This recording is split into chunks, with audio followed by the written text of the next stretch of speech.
Hello everyone, চলে আসলাম ছোট্ট একটা মিনি ব্লগ তোমাদের সাথে শেয়ার করতে। সকলকে জানাই মেরি ক্রিসমাস। সবাই খুব মজা করে আনন্দ করে আজকে বড়দিনটা পালন করো। সেই আনন্দটা আমাদের ভাগ্যে আর ভগবান দিল না। আজকে একটা খারাপ খবর পেয়ে ছুটে চলে এসেছি গ্রামের বাড়িতে। ওই জন্য ভাবলাম ছোট্ট একটা আপডেট তোমাদের সাথে শেয়ার করি।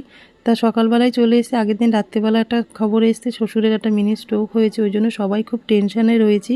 তা চলে এসেছি 9:30 দেবনাথবাবু তাড়াতাড়ি করে কাজ সেরে একসাথেই দুজনে চলে এসেছি শ্বশুরমশাইকে দেখতে। তা শাশুড়ি মাকে তো কোনোদিন চোখে দেখিনি, শাশুড়ি শ্বশুর বলতেই শ্বশুরমশাইকেই আমরা চিনি। তো ওনার সাথে আমাদের অনেক স্মৃতি আছে, ঝগড়াঝাঁটি যেটা শাশুড়ির সাথে হয় বৌমাদের, সেটা আমরা শ্বশুরের সাথে আমরা 3 বউ করেছি আর কি। মানে ঝগড়া, আনন্দ, ফুর্তি, মজা সবটাই ওনাকে নিয়ে। তো ওনার কিছু হলে সত্যি আমাদের ভীষণই খারাপ লাগে, ভীষণ কষ্ট হয়। তা 3 বউ যতটা পারি ওনাকে আনন্দ রাখার চেষ্টা করি। তা খেতে পাচ্ছিল না, আমি মেয়েকে ভাত খাইয়ে দিচ্ছি, আর আমাকে দেখলে একটু বেশিই কান্নাকাটি করে। তা ভগবানের কাছে তোমরা প্রে করো যাতে উনি তাড়াতাড়ি সুস্থ